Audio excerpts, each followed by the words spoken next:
I do not necessarily believe in a god, goddess, or any type of being. I do believe that there is a higher power of some sorts, though, in our day-to-day world.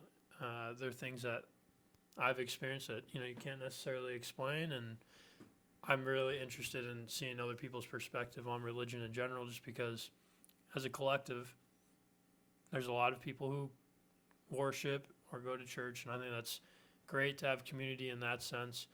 But I'm also really curious on kind of why people go to church and also what makes them believe in a God. And I'm here to be convinced, not convinced. I'm open to all the things. I'm going to pass it over to Stanley, and maybe he can give us a little bit of background about his experiences. I probably had the least formal, least defined religious upbringing of all of us here, which is interesting because my family grew up in a country that was primarily Eastern Orthodox, Russian Orthodox, if you will. Yet, like Aiden, I kind of on and off went to a Unitarian Universalist fellowship up until I was around 12 or 13. It really just seemed kind of like a chore to me on Sunday. Like, I guess I have to go. Don't really want to. I'd rather be doing other things. My friends aren't going. And I didn't take it seriously whatsoever. I became more acquainted with religion when I got to college, actually, and I started reading philosophy. Philosophy was kind of my segue into religion. And if you've studied theology and philosophy, you'll know they're very, very linked.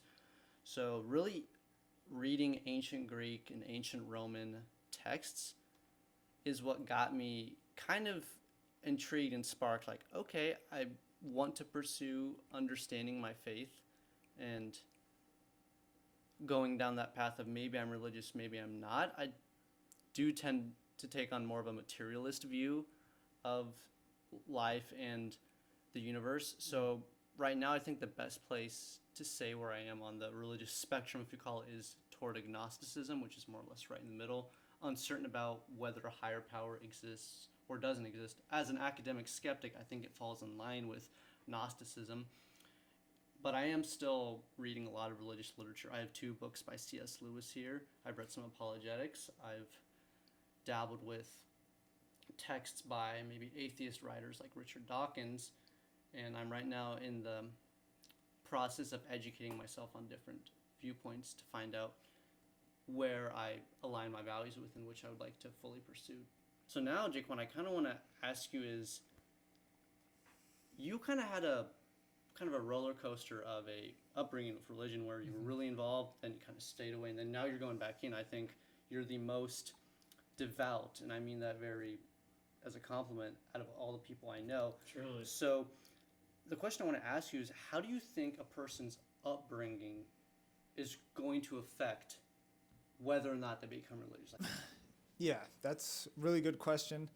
I would say we're actually kind of going through a sermon series on this at the church I'm going to. So there's a lot of like how you pursue faith as a parent is pretty much going to be how your kids take on that religion. So like if you're very lackadaisical with it, they're going to be very lackadaisical.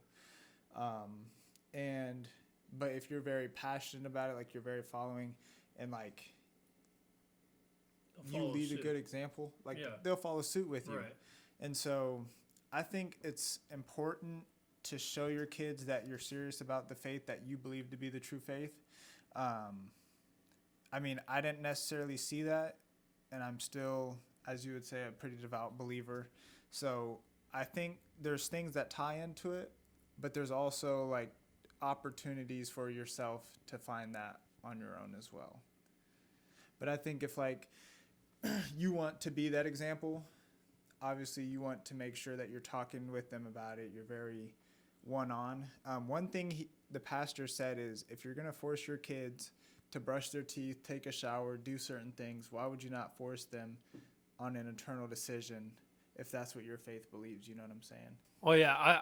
So for me, like growing up, my parents are both, I would consider them atheists, right? Mm-hmm. I'm not religious going. There are certain figures in my life who, we go to church every Sunday. Please come worship with us.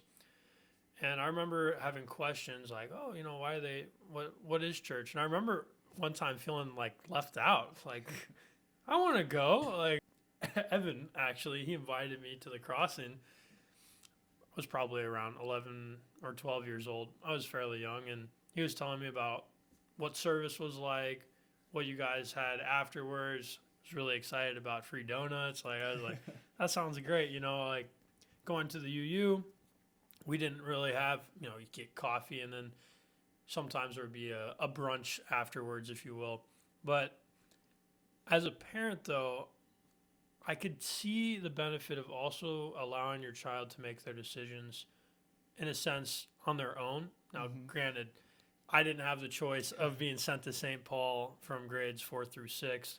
That was something where they liked the school system better. I was moved, and I didn't have any say of that. And then from then on, there was an hour of class that was dedicated to Bible study, and then every Friday we would have a children's mass. And I really enjoyed that. At one, I was like, yes, you don't have to go to school. It was something to look forward to on the Friday. It made the day a little bit shorter, and I enjoyed doing church. It was fun singing. It's nice being in a big group of people who are all celebrating and worshiping together. So I see a lot of value there.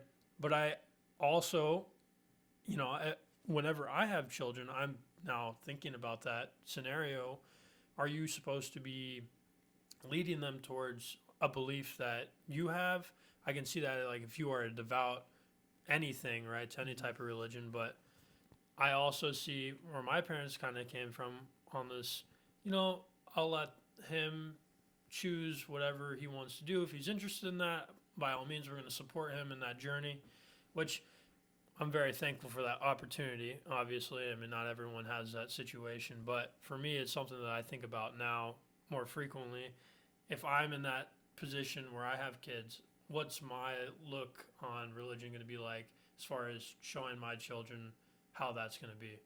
It leads to a question that I've been pondering myself as I really dive into ethics, especially ethics of rearing children, is like, do you think it's advisable for parents to really have a strong say in their children's religiosity? You mentioned your pastor, I think you said, who gave the example of, well, if you're going to enforce these seemingly arbitrary practices like going to bed on time and tying your shoes, then shouldn't you also enforce a religious belief?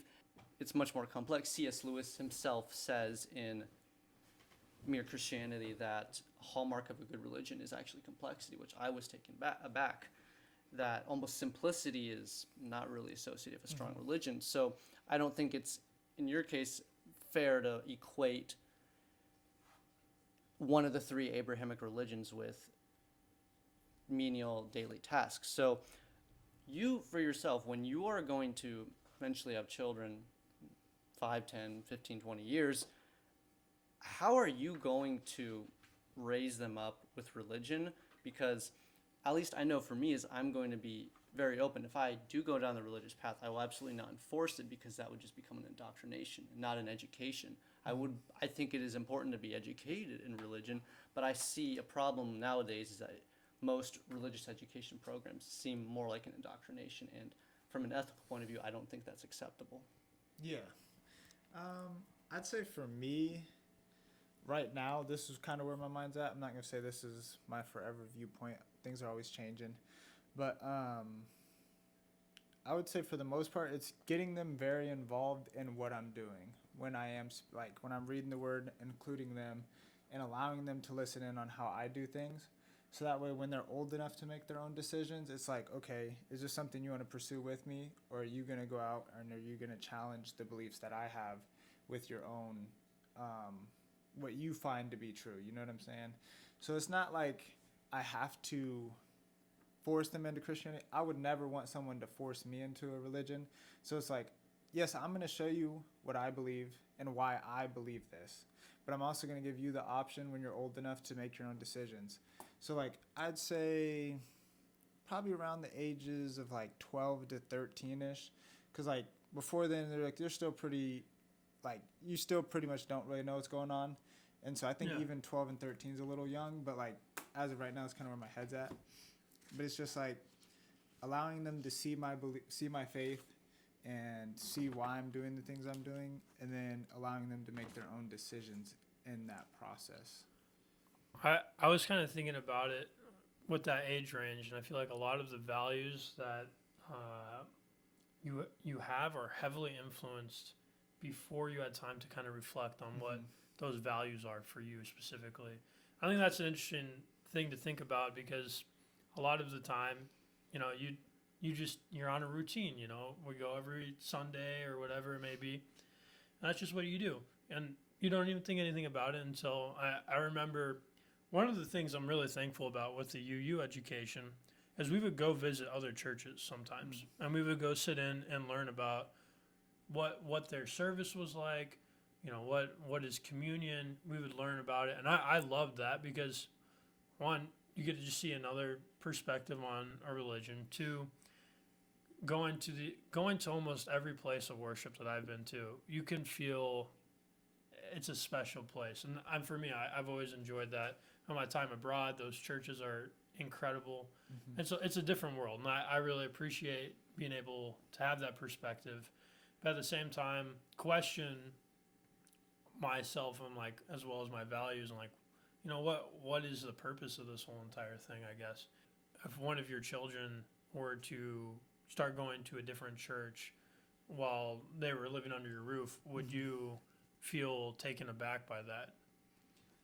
I can't say I'd be taken aback, because not every church is for everybody. Yeah. Some churches are very you either have to come to our church or you shouldn't go to any church. No other. And so I don't necessarily agree with that. I think you find something that works for you and that you enjoy, and that's perfectly okay. Even if they decide okay, well, I'm just not going to go to any church. I would talk to them and say I don't recommend that, but at the same time, I respect your decision. Right. Once they get old enough, you can make whatever decision you really want to, There was an individual, I'm not sure, I can't remember his name. He would come to the Universalist service, once again, not church going. Legitimately, we talk about human rights, war, whatever the big topic is, gardening, current affairs, really. And at the end of each one of our services, we have a time for a moment of silence, and then there's also, if you have anything you'd like to share, something like that, where anyone in the congregation is, my daughter ran the track meet and got first place, whatever it is, whatever you want to share. And this individual came consistently for 3 services and shared his devout love for God from the Catholic Church. I can't remember if it was the Catholic or Christian Church. I'm not sure. And I obviously, he was very passionate about it. I think it's good for someone to share that. Do you think there's a point where you might be a little, I don't want to say irritated, but if someone came to your place of worship and tried converting people in that congregation to try out a different religion? Religious solicitation. Yeah. For me personally, I was like, what's this guy doing? I'm like, get out of my, no. But how would that make you feel? Yeah, I think that is not a good way to go about it, because it's almost like you're just trying to ruffle feathers almost. Yeah. And I think you have to come to people with an open mindset, because if they're already thinking negatively about a thing, I was kind of talking about this with Stan, but if you already have a negative outlook on something going into it, you're less likely to enjoy that thing or to even allow yourself to be opened up to it. If you just hear terrible reviews about this place in town and you're just don't go here, this is the worst food, right, you're probably automatically going to assume that when you go there, or if you go there, the food's going to be terrible. You're already going to have developed an opinion. Yeah. And so it's I always try and challenge people to just do your own research, and I think you'll find the thing that works for you.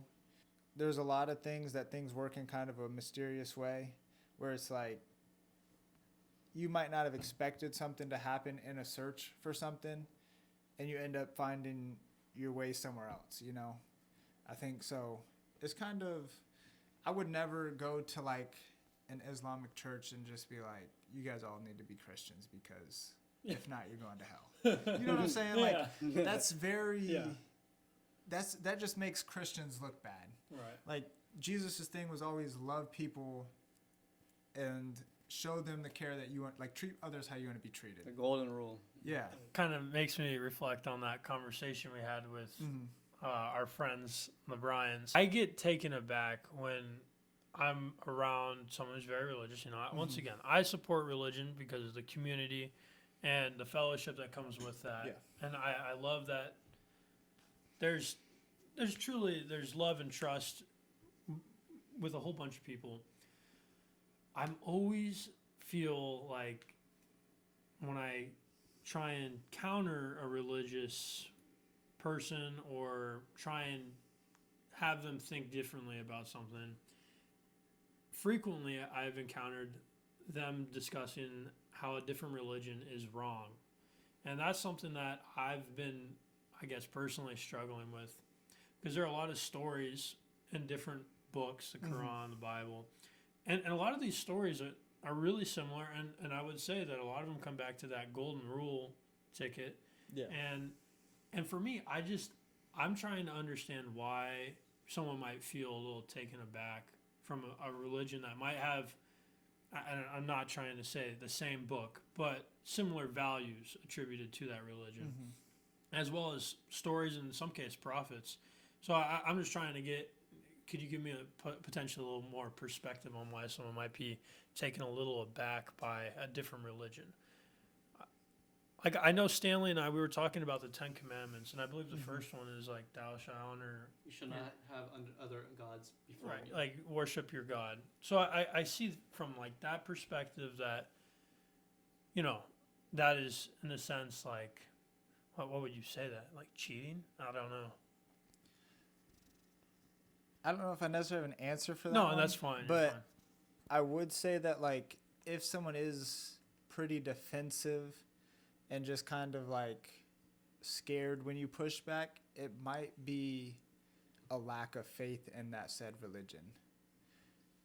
Because it's like you almost feel like you have to stick up for your God because he can't stick up for himself. If you truly believe in what you're believing, the naysayers, you'll be unfazed, is what you're saying. Pretty much. That's my opinion on it, at least. Yeah. That's interesting.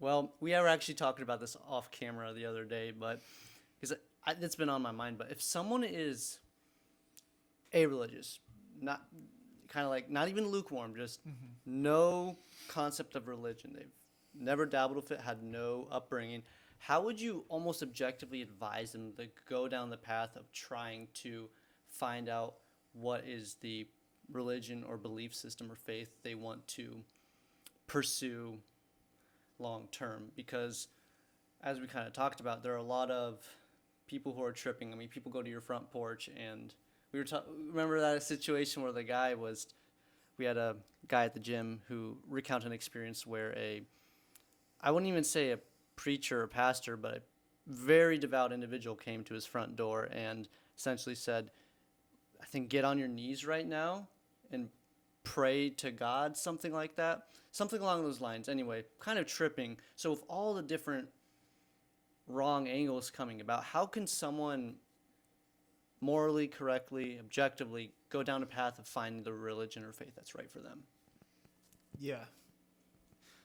Again, for me, I'm a Christian, so I have a viewpoint of like, yes, I believe Christianity is the true religion. I think that just kind of goes with being a believer of a said certain one. But for me, if I was just talking to anybody, I'd just be like, look, it doesn't have to be Christianity, it doesn't have to be whatever. Just find something that you think's going to work for you and just go all in with that. And if you decide that that's not for you, then try something new. I mean, most people are young. Like, I'm sure the people watching this are pretty young. And so it's like, just devout yourself for a month to a year in any said religion and just go all in and see if you see improvements in your life in any areas, and kind of compare and contrast where you were then and where you are now. And then it's like, okay, this didn't really fill that need or that hole that I was looking for. Then you go try something else. I mean, I think you can find something if you just continue to look. Yeah, I mean, I regardless of what it may be, you will gain some type of perspective and or from that wisdom. And like I said, I'm currently not very religious. I'm not religious, I would say. I haven't gone to church. I haven't even thought about it. I don't pray. I journal. But I will say, like, going to church and listening to a sermon, it's always nice. It's always relaxing to some degree. And it also, I've loved just sitting there and thinking about what the pastor, preacher is saying. It's always something interesting. And to some regard, it also comes back to just how you could change your lifestyle and live life a little bit differently with respects to your fellow neighbor and or yourself. So I've always gotten enjoyment from listening to sermons, and I'm with you. I think if you're in a position where you're not entirely sure if you want to be, if like religion's right for you, I love that you just dedicate a week, a month, a year, just go try it out, see what you think about it.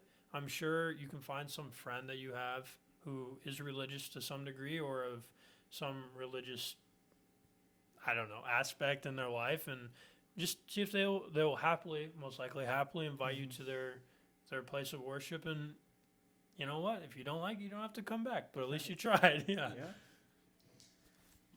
You brought up something, both of you brought up something about practicing and trying out for a certain period, be it months or years. And the question I want to ask you, JaQwan, is what do you think on a broad or maybe from a more individualistic perspective, what is the long-term goal of practicing religion? If somebody's dabbling in different religions, what should they see at the end of, say, a year? If the religion is right for them, what should they be seeing? Like, what's the long-term picture? Yeah, so I'll kind of give a little bit of a background. So when I had moved away for college, got in a relationship, lived, I wouldn't say, it was pretty complete opposite of what the Bible would tell you to do. You know what I'm saying? Mm-hmm. And so just through that time, in that period, I'd say 1.5 to 2 years, I think that was the worst place I was ever mentally, spiritually fit. Like, I was getting injured while bowling, and just like different things were just coming up. And it was like, always had problems, you know, like, and I was always trying to figure out how I could fix it, how I could do this on my own. And I just never found anything. So after that 2 years, I was like, okay, I'm just done. Like, I can't do it by myself. I need something or someone to save me. And so that's kind of when I went back to Christianity. And it's like, there's almost a peace. Like, things still happen, you know. I'm currently going through some back and hip stuff. But it's like, I have a peace knowing that in the end, I'll be all right. Like, I don't have to worry that I'm going to have to be the one to fix it anymore. It's like, I know, or I believe that there's a God out there that is taking care of everything. And it says... Just to kind of touch on that real quick, for those people who are going through some like really tough times, mm-hmm. For example, I went to a funeral last week, as you guys know. You know, I know a lot of religions and people who are religious say, you know, God has a time for everyone. God has a plan for you. How do you cope with God taking away a loved one? I guess. I mean, you know, mm-hmm. They were very religious. Glenn, who passed away, Lutheran church, but you know, the whole thing was, you know, God has a plan for Glenn, and that this is his time. But you know, it's easy to, I don't want to say it's easy to say that, but it's, you know, it's harder when you lose your loved one, right? Mm-hmm. So I guess, how do you find solace with like God for those types of moments, the really hard ones? Yeah. The verse I was referring to before is like, he works the good for those who love him. Mm-hmm. And so it's just like, I just have that trust in that. But going back to your question, it's so in a situation with death, it's like,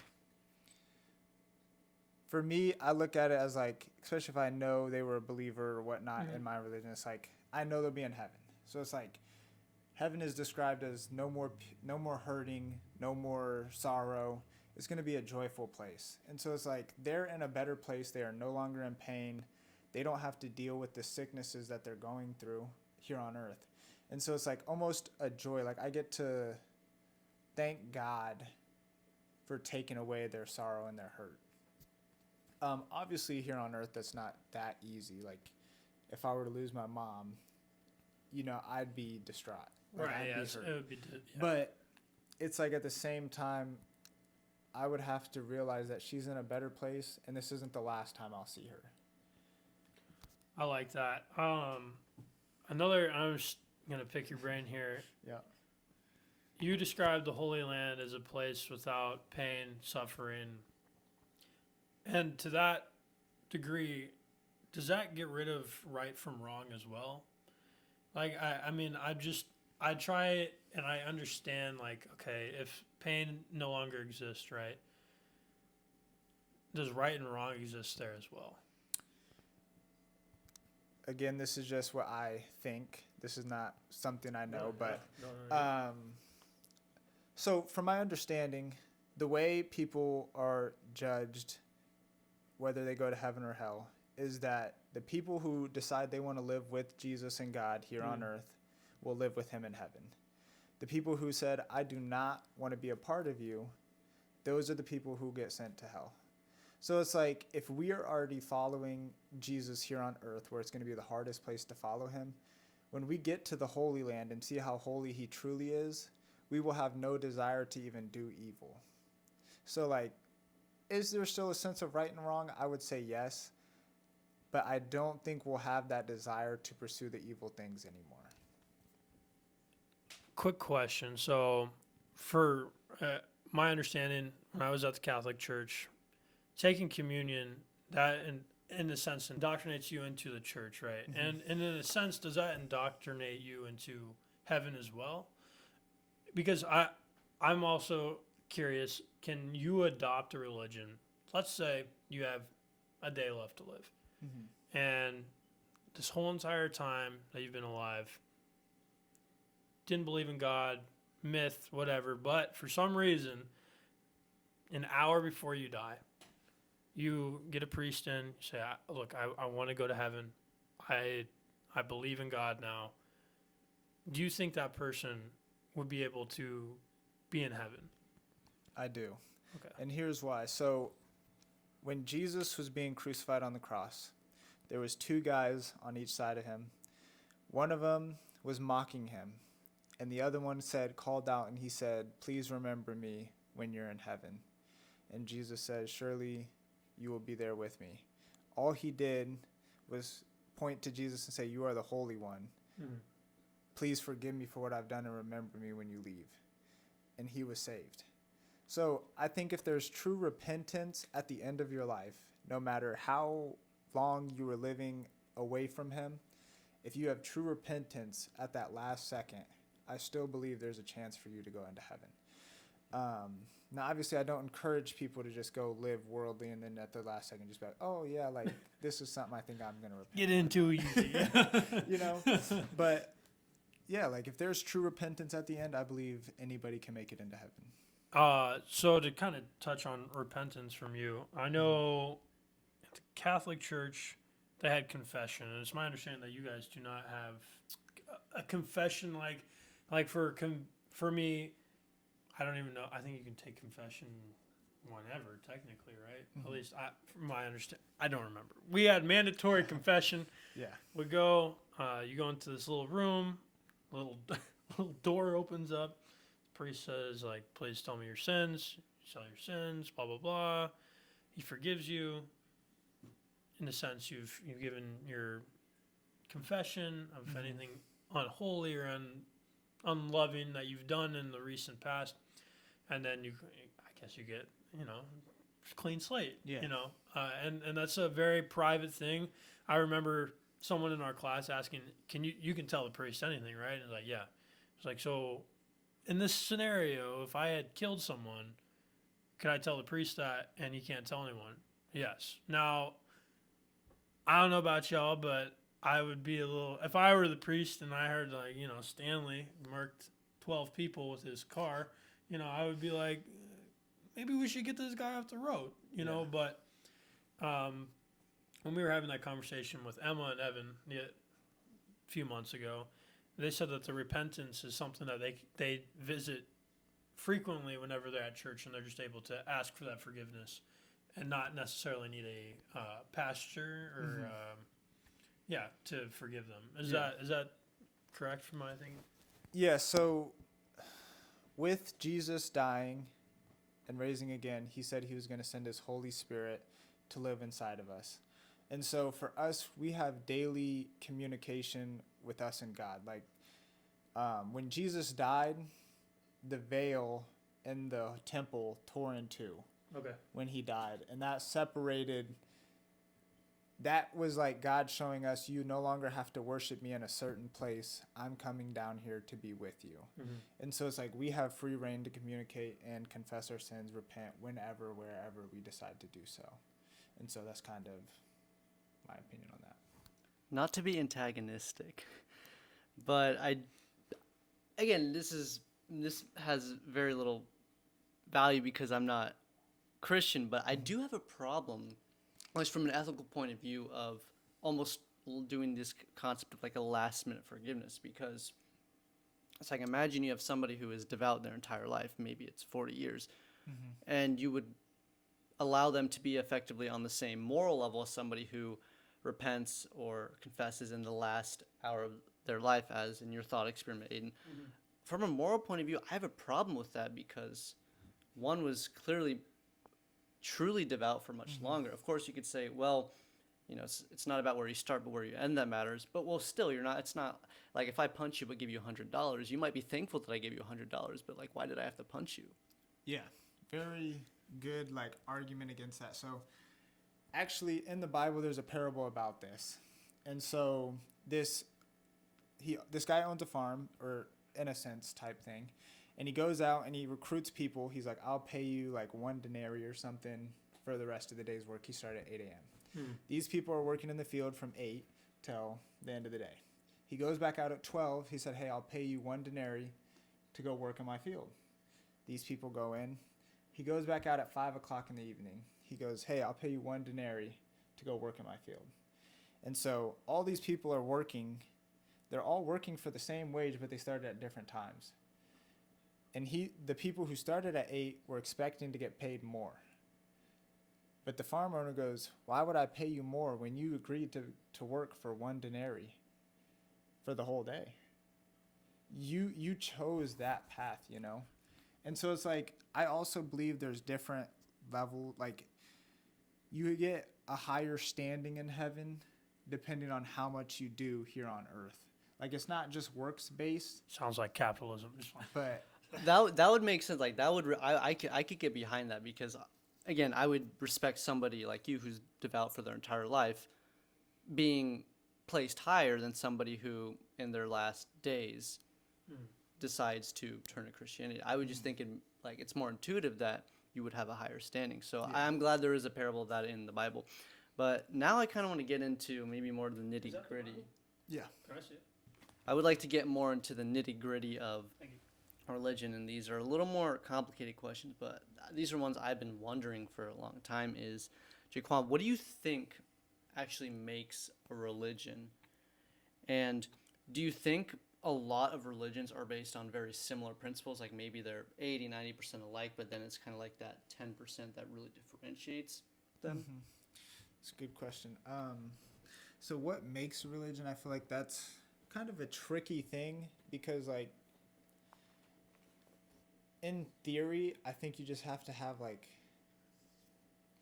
a very strong spokesperson, like someone who's very influential, very like they can move people with their words. Because, I mean, you can see cults pop up here and there. I say those are religions. I mean, maybe not the most ethical, but really all they Drink have, the Kool-Aid. all they have is one strong person who is very convincing, I guess is the word. But I would say I do believe that a lot of religions have similar values, similar, like, they tell you to do similar things. I will say the one thing that I've noticed about the Bible being different is that it is one of the only religions that it's not work-based. So Jesus came and died for us. I mean, the whole Old Testament, I guess, was just Adam. It started with Adam and Eve sinning, spreading sin into everybody, and it just talks about or hundreds to thousands of years of just the Israelites just sinning over and over again, going back to God, and then Him rescuing them. And so it's like that proved to us that we would never be able to fulfill what God had for us, and we would never be able to sacrifice enough to be right with Him. And so He had to send a perfect God, or He had to send Himself down here to live a perfect life, to be that perfect sacrifice for us. And so since He did that, now we are freely forgiven if we believe that Jesus did those things. And so we no longer have to work for anything to get into heaven. We just accept that free gift. And that's kind of where I see a difference in Christianity versus other religions. What has hell been portrayed for you? Like when you think about hell, what comes to mind? For me, I see fire everywhere, some dude with some horns, a little weird trident thing. You know what I'm saying? Yeah. And then just everyone's having a bad time down there. Is that kind of what you think of too? And I mean, like, how's that developed over the last like couple of years for you? I'll definitely add real quick that it does seem that, again, I'm very big in art history, and I will say that religious scenes tend to be over dramatized, as is kind of the purpose, as is the purpose of art. Like you can look at Bosch and Cortona and all the ancient Italian Renaissance artists, and a lot of these scenes are kind of gamified or propped up. I don't think our visual concept of heaven and hell would actually be what it's actually like. And could you add? Obviously, my idea of heaven and hell has kind of shifted over the time frame, but I do at one point did have a picture of hell as just being this fiery place with like an evil ruler, Satan just doing whatever he wanted. Through reading books and the Bible itself, I think it's more so heaven is a place where we get to freely worship God. We just get to walk with Him, kind of like what the garden was supposed to be, which was daily interventions with God. Like we just got to walk with Him in His presence and stuff. And hell is just a place without God. So with God, we have peace. If we were in hell, there would be no peace. We'd be in a constant state of worry and agony. And it's like, from my understanding, both heaven and hell have different levels. So like depending on how you lived your life, in a sense, there's worse things you could experience in hell, and there's better things you can experience in heaven. What is like the most extreme thing? I mean, I've heard some stories of some people who've had some very troubled past, like including murdering someone, right? Devoting themselves to Christianity, being Catholic, whatever it may be. How does that make you feel? I know that God forgives everyone, right? But like, I guess for me, I think I'd have trouble feeling comfortable being, if we were at church and, once again, this guy just ran 12 people over.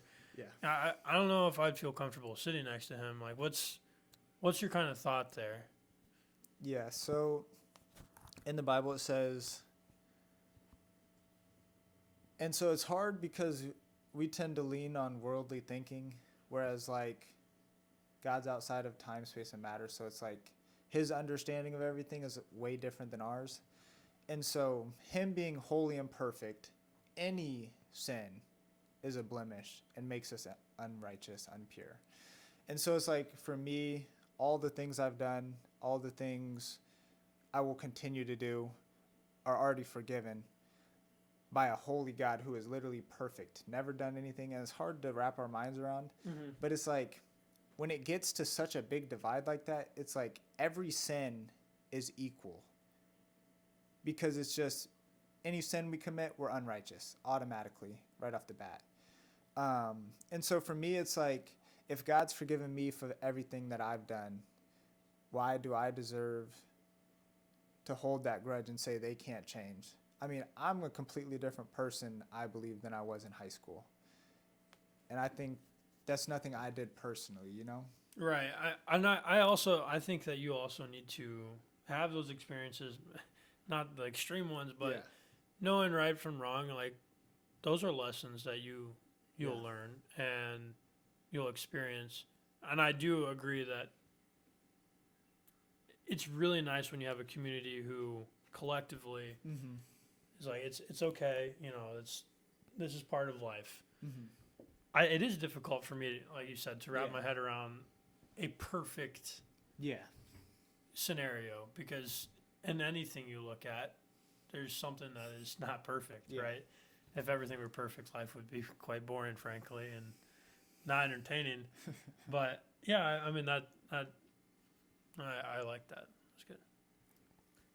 I know you've already answered this, but I kind of want to get a more specific answer from you. What do you think actually starts a religion, like starts a religious movement from simply an idea, some feelings, some emotions to thousands of years later, still going strong, maybe even experience, I haven't looked at the data, but I believe there's kind of like a resurgence in Christianity, could be wrong, but I've heard some stats around that. So what do you think actually causes a religion to start and then propagate through time? Yeah. I mean, if we go back to the New Testament, the start of the early church, I mean, when Jesus... When was that? I really don't So remember. that'd roughly be 30 AD, Okay. roughly Dang. around that time. So Jesus passed away and on the cross, and then the believers denied being with him, associated with him, very distraught, like almost depressed, like completely given up on Christianity as a whole. 3 days later, the tomb's empty. They can't find him. But then Jesus appears to his disciples and over 500 people at the time. And so the start of Christianity grew because they had a deep belief in what they had experienced themselves, and they were passionately spreading that to other people, and they were just catching the passionate, I want to say this right, the passionate feelings that they had and taking them as their own. So I'd say you have to have a big event happen and a big spokesperson to spread that to more people. But I wouldn't necessarily recommend starting your own religion in that type of sense.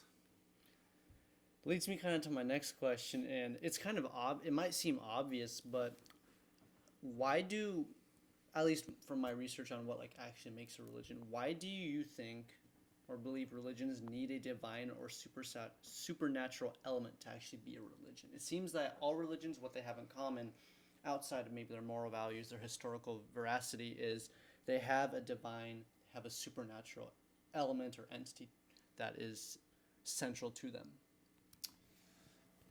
I think inside of all of us, there's a hole, and we're just trying to fill that hole.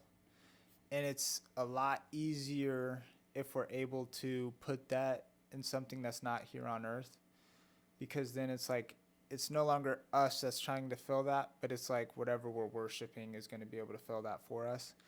And so it's just like, we all know people who like pass the blame on everything. And so if we have something out there that is bigger than us, we're like, okay, we're just going to pass all of our problems to it, and it'll help us through our life, in a sense. So I think that's where like worshiping something comes into play. What are your thoughts on like Buddhism? Buddhism. Yeah, I mean, like, what are your thoughts on that? That is a religion, right? Mm-hmm. However, it focuses a lot on meditation and focusing more inward, which I feel like a lot of religions, to a certain degree, also have that internal focus on self. Do you, like, I mean, you've meditated before, am I wrong? Yeah. Yeah, correct? Yeah. So, I mean, do you think meditation has helped you? Yeah, absolutely. I think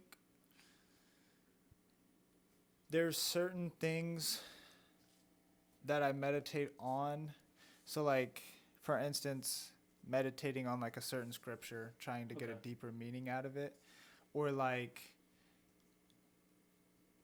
meditating and just trying to like work through problems in my head, just allowing myself to think and allowing, in my instance, God to like give me thoughts, like let me slow down and just listen to what he has for me. Which I won't say I've ever heard an audible voice of God, but like I do think he puts thoughts in my head to like do certain things or not do certain things, and that sounds a little wild to say. Some like if you don't have an understanding of how that works, it could sound a little weird, but I think to kind of not a Buddhist by any means, but I think what also can kind of ground religions that maybe don't necessarily have a huge divine substance to them, for example, God or Allah or the witch and mother goddess, for example, but the meditation kind of allows you to escape yourself and have those otherworldly experiences, which otherworldly experiences are at the forefront of religion. It's all about the divine and supernatural. So meditation, I think, could just be one of those ways to achieve that external state. I also think it just helps you slow down in general and be able to kind of like think on a deeper level about whatever it is you're meditating on. No, I agree. For me, just meditating and breathing techniques, I'm just a lot more centered. Maybe the issues that I'm currently having on that day to day are a little less as intimidating as they were previously. It's a great time to reflect. I had a question. Stanley and I listened to this crazy podcast on the way up to Chicago. There's some like questionable things in the Bible, which is what this was about. And there was you're going to have to help me out here, but there was a part where God said it was, I'm going to need to research, I'll look it up after I pass off, but the premise of it was you're able to beat your slave, right? I think the question in general you're getting at is slavery in the Bible. Slavery was acceptable, right? And not in the way we would think of it now. It wasn't race-based. It wasn't skin color-based. Yeah, it was just in a sense. As something that I presume that is still in the Bible, right? How do you like read over that? I mean, if you were to read that, how does that make you feel? I mean, do you I don't want to say agree with that, but like, do you like, this is an old book, I'm just curious, like, how does that make you feel, I suppose? I'll be honest, I haven't done the deepest research on this, but I have heard slaves at the time were a little bit different than slavery now. And so for me, there's a lot of things that happened in the Old Testament that weren't necessarily centered. They weren't necessarily allowed by God, but they were allowed in the times. Okay. Like multiple wives, things like this. Like there was things that happened that like we could look back and be like, that probably really shouldn't have happened, but it did. And so for me, it's like the Old Testament is more of a story just showing us that us humans would never be enough to fulfill the plan God had. So he had to send his son to die for us to be able to reconcile us. So I finished reading Mere Christianity a couple weeks ago, and one of the questions I had is the topic of free will and determinism, because the way I'm interpreting C.S. Lewis is that God more or less gave humans free will, but at the same time he as in God can see, because he is outside of time and space, he essentially has a timeline of everything.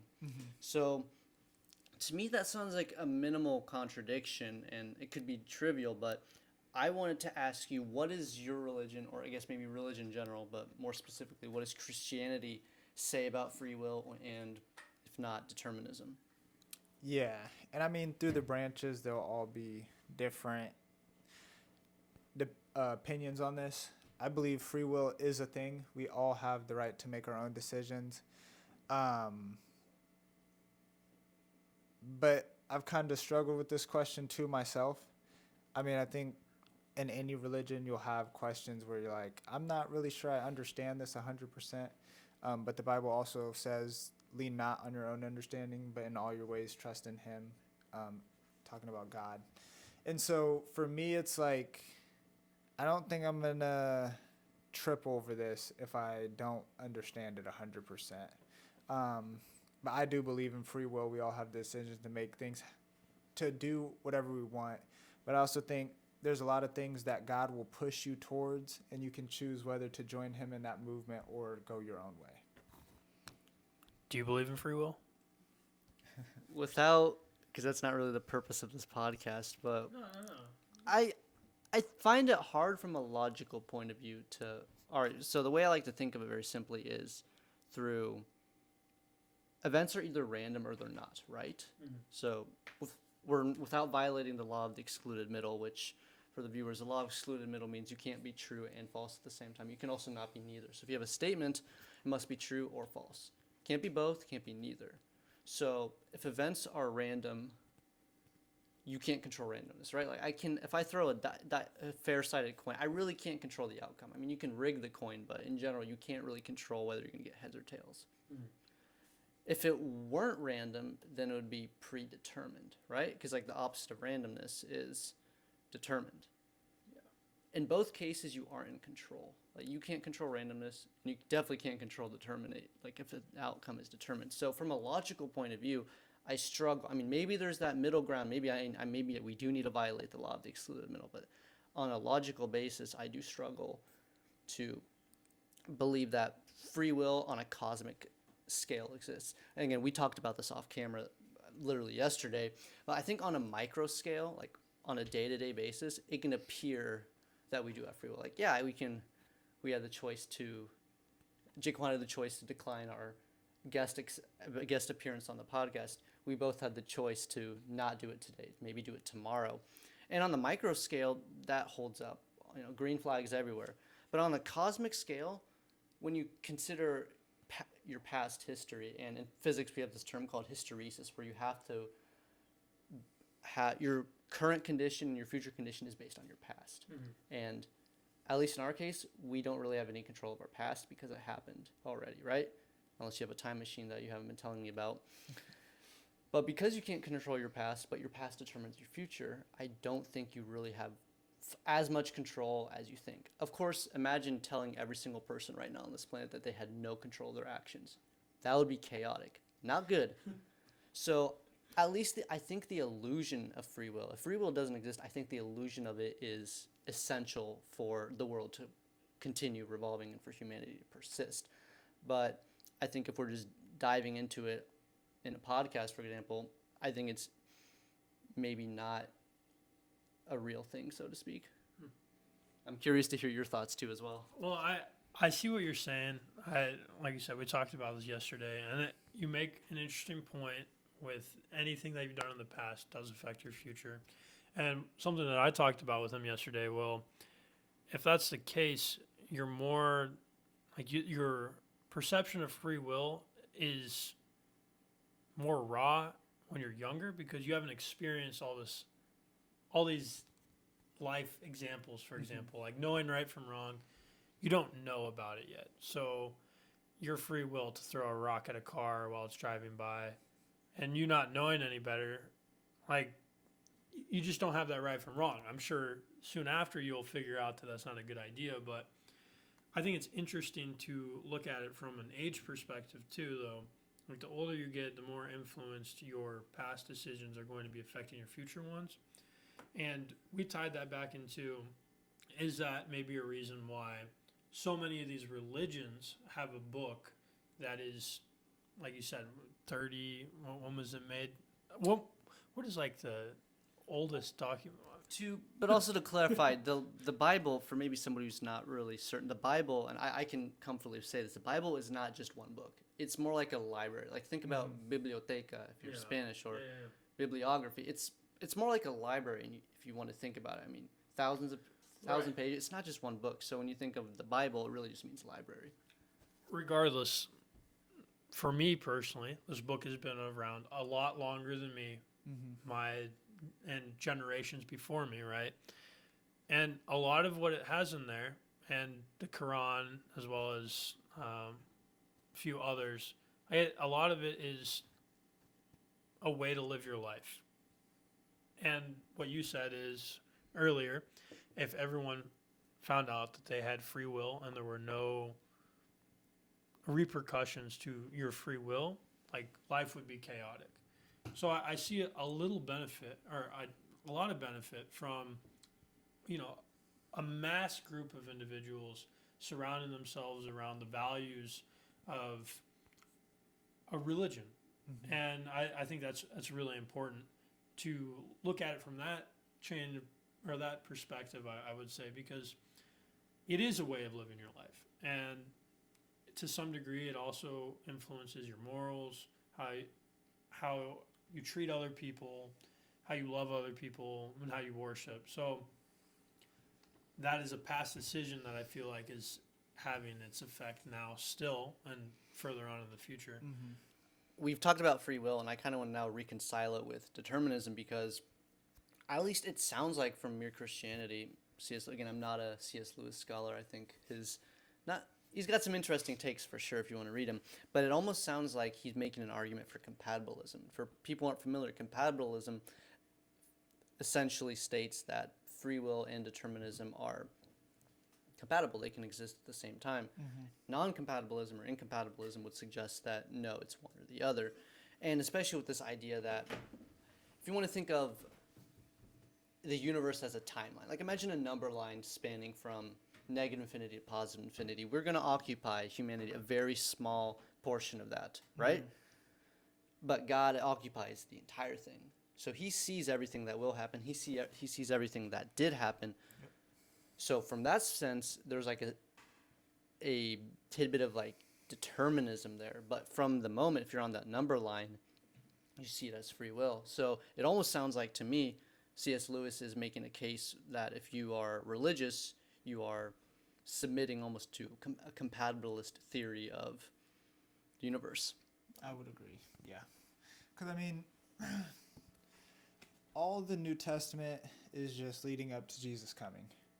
There's prophecies, there's predictions of even after Jesus is going to come. And so it's like when Jesus came, I don't know the exact number. I'm pretty sure it's roughly 500, maybe more prophecies that he fulfilled while he was on earth. And I mean, for him, it's a little bit different because he's not entirely human, not entirely God. So it's like he kind of already knew what was going to happen. Like he knew he was going to die on the cross. He knew Judas was going to betray him, but he still accepted him as one of his people. And so it's like, I think in certain instances you do have free will, but then like the prophecies that are going to come to pass, like those are determined already. Like those are going to be events that happen, and God will do whatever he has to here on earth to get those things to happen.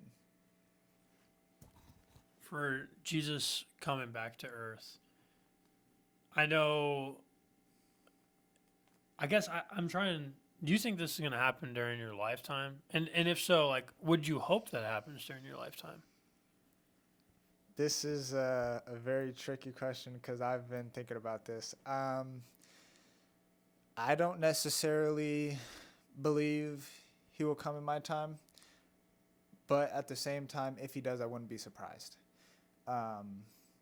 Really, if you read through the book of Revelations, it talks about the end times and kind of like what will pass. And you're kind of seeing that. I mean, the Middle East is going through some things, and it's kind of like, okay, I should probably be paying attention to what's going on, seeing how this is relating to what the Bible's talking about. I mean, we are in the end days. Ever since Jesus ascended up into heaven, we've been in the end days, the last days. I mean, the apostles talked like he was going to come back in their lifetime. And so I don't think it'd be wrong to say there's a chance he does come in my lifetime, and I need to be prepared for that. I don't want to go too far in depth with this, but what is going on in the Middle East, for example, could be argued that it's just genocide, right? And I know that a majority of wars are based off of religion. Mm-hmm. How does that work in tandem with like the golden rule? Like, I mean, like, how is that Yeah. accepted? And like for me, that's arguably one of the biggest reasons why I don't want to be of any religious group, Mm-hmm. because if the common thing is to love one another, treat one another with respect, I mean, I just can't get behind killing a Yeah. whole bunch of people, because Absolutely. that just seems super backward. Mm-hmm. You know? So a lot of the times the wars in the Old Testament, it talks about how there would be a leader who was walking with God, and then once they passed away, someone else would take over, and they would not be following God at all. So God's like, okay, I'm going to give you into the hands of your enemy, so you have to return to me and ask for me to save you.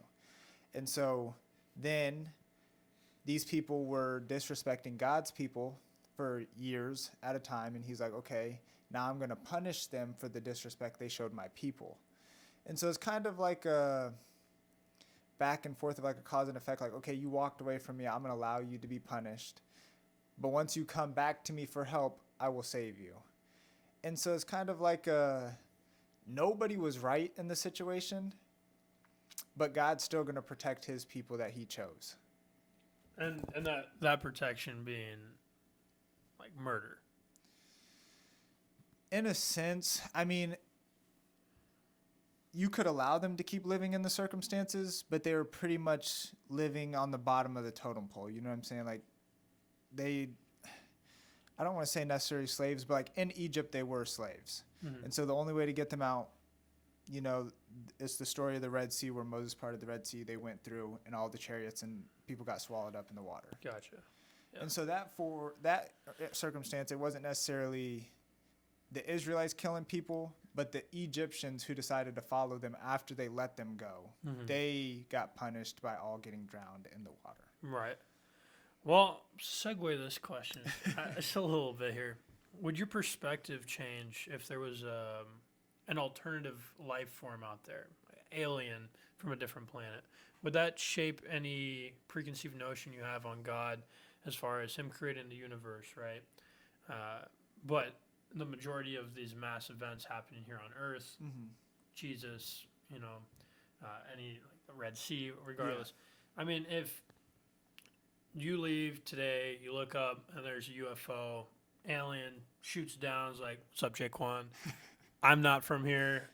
How would that change your perspective on God? Would that change your thinking on what is religion? Would that change anything for you if that theoretically happened? I don't think it would. I mean, I kind of find it hard for God to be a creator and to only have created one place where there's a living form that he made in his image. But then kind of going back to the Tower of Babel, when he was like, all right, we're going to build the tower to meet God in heaven.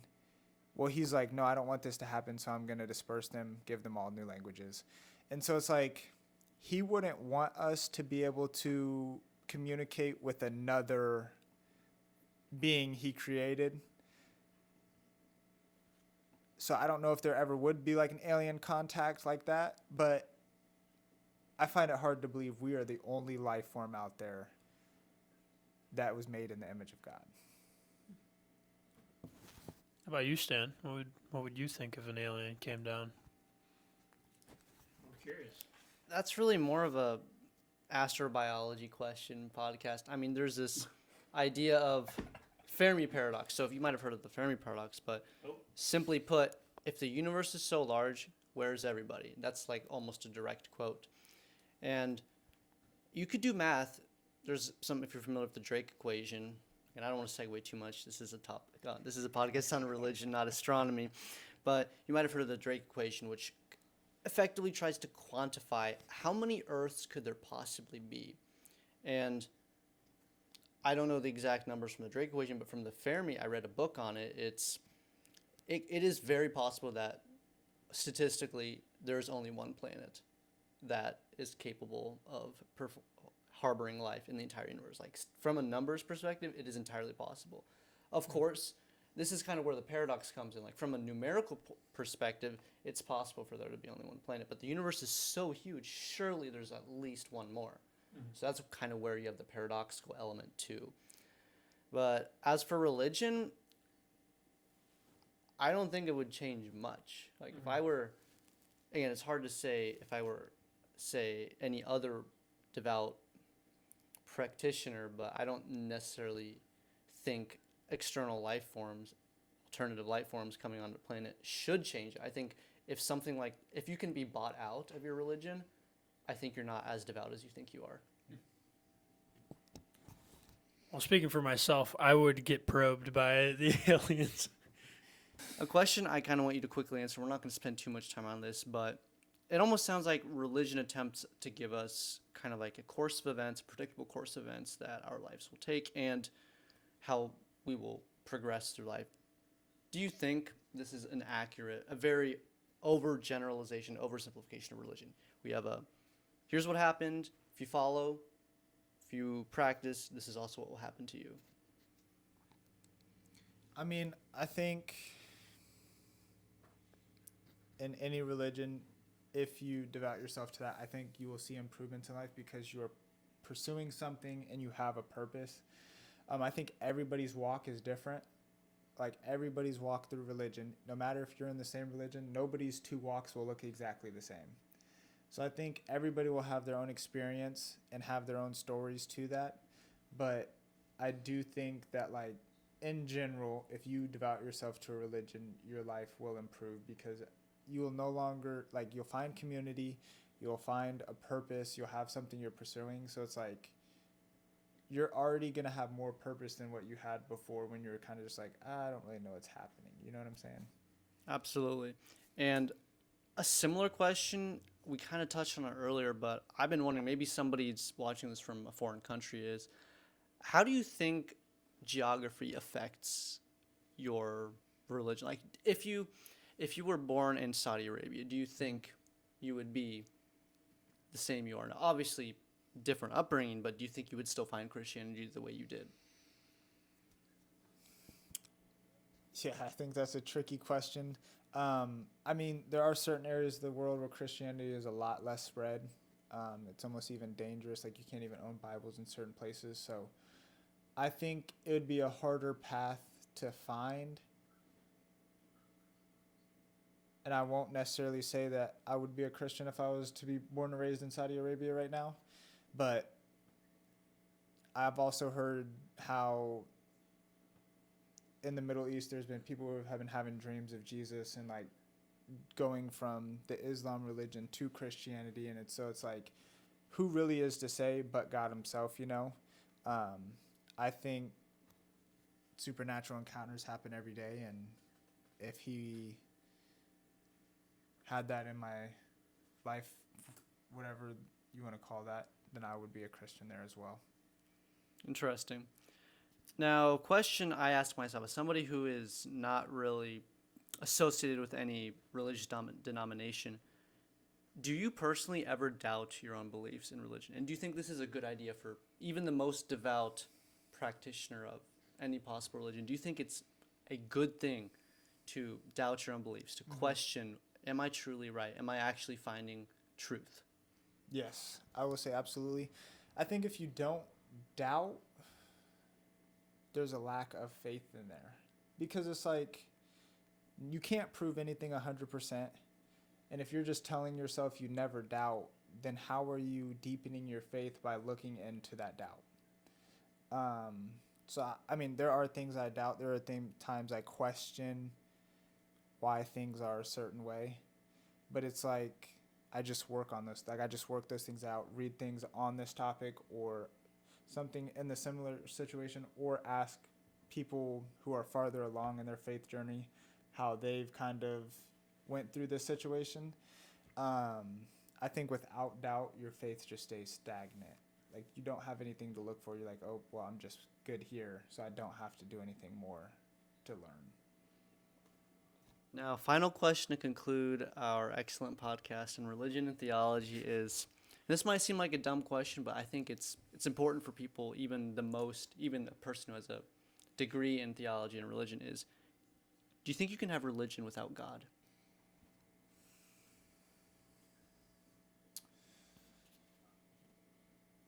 I'm not 100% sure.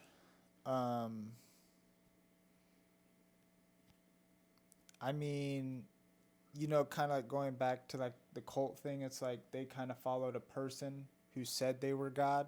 So in a sense, they had a higher being in a sense, but like realistically, there was no God involved. They just were like, hey, I'm that guy and I'm going to come back. So you guys just need to worship me.